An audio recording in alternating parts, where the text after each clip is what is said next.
Hello बच्चों, तेज class में आप लोगों का बहुत बहुत स्वागत है। और आज तेज क्लासेज आप लोगों के लिए क्या लाया हुआ है, डीएलएड सेकेंड सेमेस्टर के मैथ का आज अगला क्लास है। और इस क्लास में आज हम लोग मैथ के कुछ अच्छे अच्छे और प्यारे से बहुत थोड़े से ही क्वेश्चंस को देखने वाले हैं।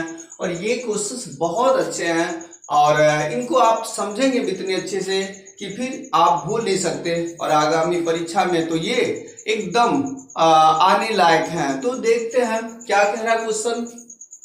क्वेश्चन कह रहा त्रिभुजों की सर्वांग समता की क्या शर्तें हैं। कह रहा त्रिभुजों की सर्वांग समता की शर्तें बताइए। तो त्रिभुजों की सर्वांग समता की क्या शर्तें होती हैं ये देखने चलते हैं। तो लिख लेते हैं त्रिभुजों की सर्वांग समता की शर्तें। त्रिभुजों की सर्वांग समता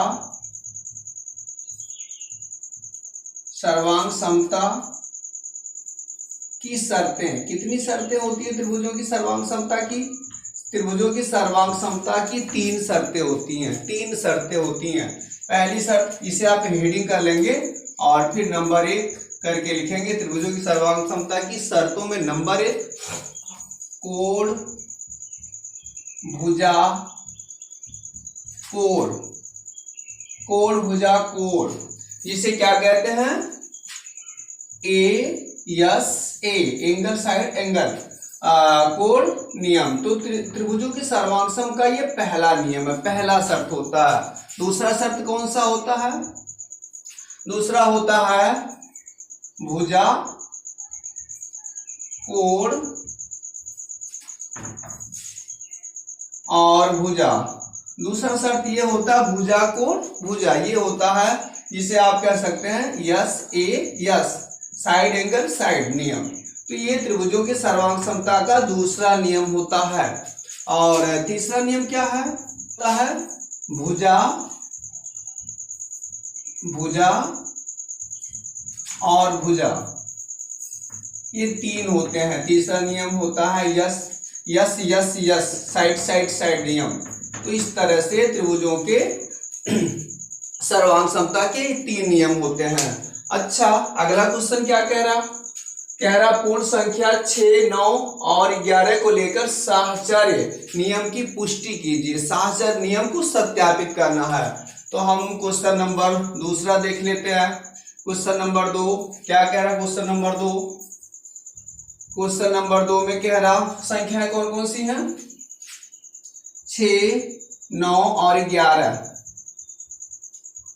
11 को लेकर साहचर्य नियम। तो साहचर्य नियम क्या होते हैं? साहचर्य नियम हम कैसे सत्यापित कर लेंगे तीन संख्याओं को लेकर के? हम इसे तो सॉल्व लिख दिया हमने, सॉल्व लिख देते हैं। अतः क्या हो जाएगा? अतः हो जाएगा एक बार 6 गुणे 9 और ये 11, इन दोनों पहली दोनों को ब्रैकेट के अंदर रख के और तीसरी संख्या को ब्रैकेट के बाहर कर लेते हैं। ऐसा कर लेते हैं। और उसके बाद अगली स्टेप में पहली को बाहर कर देंगे, अगली दो संख्याओं को ब्रैकेट के अंदर कर लेंगे। तो क्या बन जाएगा बताइए? 6 और गुणे 9 को अंदर किया और 11 को बाहर किया। 6 गुणे 9 कितना होता? 54 गुणे 11। तो क्या बन जाएगा? 11 गुणे 4, 11 चौके 44, 4 बचेगा और 11 पच्चे 55 और 4 59। तो 594 ये आ जा रहा। इसी तरह से इसी प्रकार आगे क्या कह रहा? इसी प्रकार ये 6 को हम बाहर कर दे रहे हैं और अंदर 9 और 11 को कर ले रहे हैं। ये 9 और 11 को कर ले रहे हैं। ये साहचर्य का नियम, साहचर्य में यही होता है। 3 पद होते हैं और 1 पद बाहर होता है और अगला 2 पद अंदर होते हैं। तो 6 लिख दिया। 6 गुणे 9 गुणे 11 कितना होगा? 99 और 99 का 6 से गुणा करवाएंगे। 6 9 54 के 4 और 6 9 54 और 5 बचेगा 54 5 59। तो बताइए दोनों बार वही नंबर आ रहा 594। तो इस तरह से साहचर्य नियम की पुष्टि होती है। कह देंगे अतः साहचर्य नियम का, अतः यहां भी कह सकते हैं अतः पुष्टि होती है। अतः क्या हो जाएगा, अतः शासर नियम की पुष्टि होती है, ऐसा कह देंगे आप। अतः शासर नियम की पुष्टि होती है। अतः साहचर्य नियम का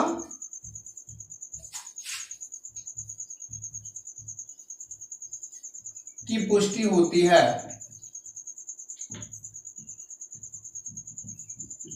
तो ये बन जाएगा।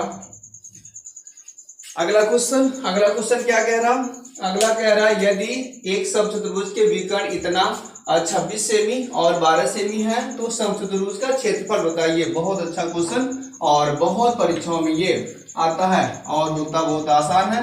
बस इसके लिए हमें क्या करना पड़ता है, इसके लिए बस हमें याद होना चाहिए समचतुर्भुज के क्षेत्रफल का सूत्र क्या होता है, समचतुर्भुज का क्षेत्रफल बराबर होता क्या है, बस तो यही याद करना चाहिए। तो विकर्ण कौन कौन से हैं, d1 का मान कितना है 26 और d2 का मान कितना है 12 सेमी। तो समचतुर्भुज का क्षेत्रफल कह सकते हैं, हम जानते हैं समचतुर्भुज का क्षेत्रफल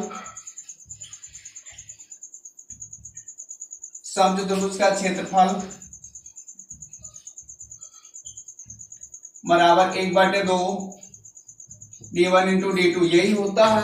1/2 d1 इंटू d2 यही होता है। आप फिर क्या बनेगा 1/2 d1 मीन्स 26 और d2 मीन्स 12। ऐसा कर लेंगे सीधा सीधा, 2 से काट देते हैं, इसे काट देते हैं और कितना हो जाएगा 13 हो जाएगा। 26 को काटेंगे 2 से तो 13 हो जाएगा।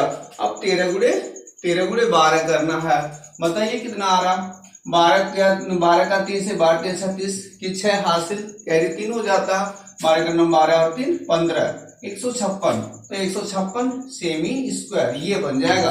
तो आज के इन तीनों नियमों का हम लोगों ने बहुत अच्छे से निपटारा किया, बहुत अच्छे से लगाया।